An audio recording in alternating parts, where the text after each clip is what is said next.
Chapter 6. Sandwich every bit of criticism between two heavy layers of praise. I don't think it's ever appropriate for a manager to criticize an individual. Not that criticism should never be given. There are times when a manager must communicate dissatisfaction, but the criticism should be directed at what's wrong and not who's wrong. It's Pollyanna-ish to not to express your feelings when someone has done something wrong, but it must be done tactfully. Otherwise, your criticism will be destructive. I feel that a manager should be able to tell someone when something is wrong without bruising an ego in the process. When somebody enters my office, it is important that I create an atmosphere conducive to communication. And I find that this is most easily accomplished when I remove the physical barriers of an office desk. That desk represents authority. It tells the person sitting on the other side that I am in a position to tell him what he must do. I'd rather come across as a friend, a coworker, not as the boss. And so we sit on a comfortable sofa and discuss our business in a more relaxed environment. I believe in the power of touch. It's something that comes naturally to me, so I feel comfortable doing it. It puts the other person at ease. You may sense that a handshake is best with one individual, with another a pat on the back, and with someone else a big hug. We've all heard stories about doctors who utilize good bedside manners and who hold a patient's hand. Well, similarly, for a manager, there are times when you should display a good couch side manner. Go ahead, reach out and touch someone. It's good people management. Be tender and tough. I believe it's okay for a manager to develop a relationship with his or her employees. In fact, I don't think it's natural for people who continually work together to always be on ceremony, always maintaining a formal employee-employer relationship. I don't think this kind of atmosphere is conducive to maximum productivity. For generations, it has been preached to us that familiarity breeds contempt. The military is a good example, with its strict codes that prohibits officers from fraternizing with enlisted personnel. Such attitudes often spill over into the workplace, and frankly, I do not personally believe that they're appropriate.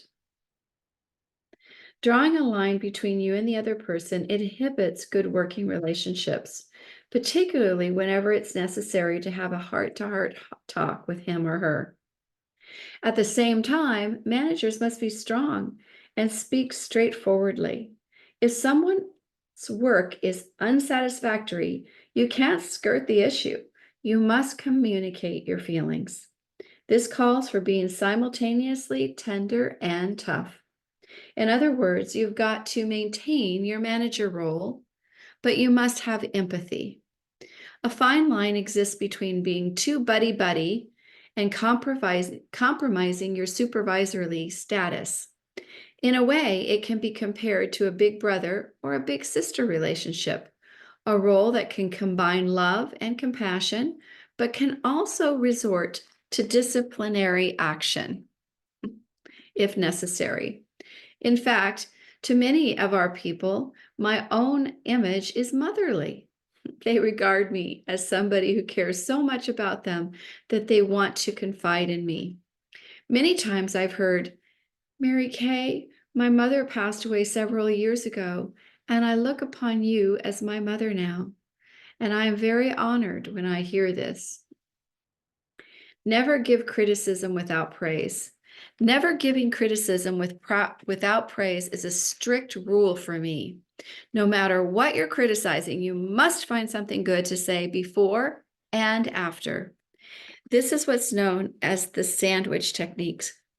Criticize the act, not the person, and try to praise in the beginning and then after discussing the problem. Also, strive to end on a friendly note. By handling the problem this way, you don't subject people to harsh criticism or provoke anger. I've seen some managers operate on the theory that when they're angry about something, they should criticize the person and let them know exactly how they feel about their actions. This school of thought proposes that you should express your emotions, let the other person have it.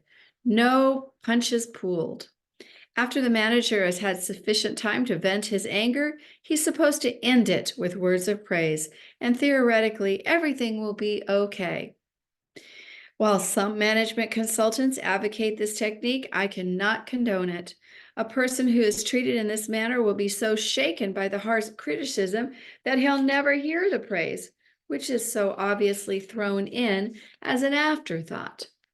This kind of criticism is destructive, not constructive.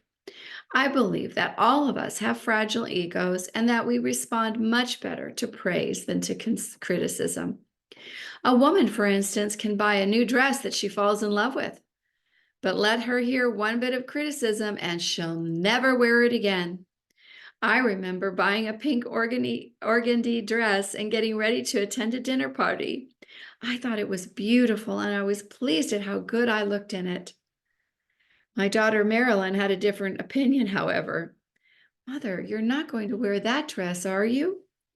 "Why, yes," I replied, somewhat taken aback. "But mother, you look like a cow in it," she told me. I don't have to tell you that I took the dress off. Not only didn't I wear it that night, I never wore it again.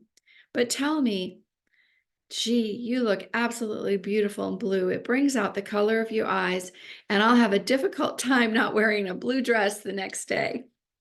It's possible that some women have a more difficult time handling criticism than do men.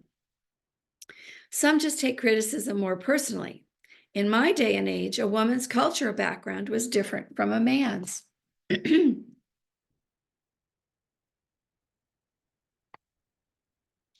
Men, for instance, received more criticism as youngsters participating in team sports than did women. A coach would shout at a boy for what he did and didn't do and possibly blame him for causing the team to lose. But once the game was over, the boy was taught to accept defeat gracefully and do best to win the next time. Until recent times, few women were exposed to that environment. Consequently, they were apt to take criticism and defeat a little more personally. By and large, women in my day lived more sheltered lives as young persons and did not have to face harsh criticism to which young boys were often subjective. For this reason, I've always advised handling criticism with a very gentle touch. Never, never, never, never, never give criticism in front of others. It's inexcusable for a manager to chastise someone in the presence of others. Yet I've seen managers who, while addressing a group, will single out a person for criticism. I can't imagine anything more demoralizing. It's not only self-defeating to criticize someone in front of others, it's downright cruel. A plant manager, for instance, should never berate a foreman in front of assembly line workers. Imagine the repercussions if a manager's spot checking quality control were to shout out to a foreman, "Look what you're allowing your people to put through, Joe. You know the company can't accept this kind of inferior quality. You're running a third-rate operation here. Just keep it up and you won't be around here long." Not only does such action create bitter resentment, but everyone becomes embarrassed and insecure. A "will I be next" atmosphere is created. Everyone feels threatened and productivity suffers. In this case, the workers may have begun to question the ability of their foreman, thereby reducing his effectiveness as a manager. Moreover, the foreman's self-esteem would have been badly bruised, making him unsure and hesitant. Although the poor quality of work may have been a very real problem, the manager's clumsy handling of the matter could have aggravated the situation. Rather than publicly attacking the foreman, the manager should have privately discussed the issue. I think this would have enhanced the probability of solving a legitimate production problem, and it would have preserved the morale of both the foreman and his workers. All parties, including the company, would have profited. There is a technique I use when I'm addressing a group of people that permits me to offer effective criticism without hurting anyone. Once I conducted a sales meeting with a group of independent beauty consultants, and there was a particular woman whose beauty kit was simply dirty. She was a new beauty consultant, and I felt that her messy kit was causing her to lose sales. However, this woman lacked self-esteem, and I felt that if I confronted her with my complaint on a one-on-one basis, it might crush her. Instead, I decided to get my message across in a more subtle way. I'd tell her during my sales meeting, which was titled "Cleanliness is Next to Godliness," she wouldn't know it, but the message was tailor-made for her benefit. While the others would also learn from my presentation, the woman would accept my criticism without even knowing I was directing it almost exclusively at her. Throughout the meeting, I spoke about how important it is for every beauty consultant to project professionalism. What would you think if you were attending a beauty show and the beauty consultant's kit was dirty? I asked the group. We're in the beauty business and we must always project an image of cleanliness. I continued. As I spoke, I never once looked at the woman for whose benefit the entire message was intended. I didn't have to. She knew perfectly well that she was guilty, and she must have been thinking, my kid is a mess. Have you ever listened to a Sunday sermon in church and been positive that the minister was aiming the message directly at you? How did he know? You would say to yourself. At the same time, you would think, no, it can't be. The minister's point got through to you perfectly, but without causing any embarrassment. A good people manager will never put someone down. Not only is it unproductive, it's counterproductive. You must remember that your job is to play the role of problem solver by taking this approach instead of criticizing people. You'll accomplish considerably more. I'm reminded of a situation that existed with one of our independent beauty consultants. For illustration purposes, I'll call her Margaret. At one time, Margaret had been an excellent salesperson, but then something happened. Her enthusiasm waned. She lost interest in her business, and she stopped attending sales meetings. This is a problem faced by many managers. How to rekindle the spark that you knew a worker once possessed. I called Margaret's independent sales director and asked if she could give Margaret an important role in the next unit sales meeting. Her greatest problem seemed to be in the area of bookings, so I suggested Margaret be asked to address the group on this topic. Perhaps she could instruct the others on the best way to initiate and follow through with bookings, I said. On the evening of the sales meeting, we were overwhelmed.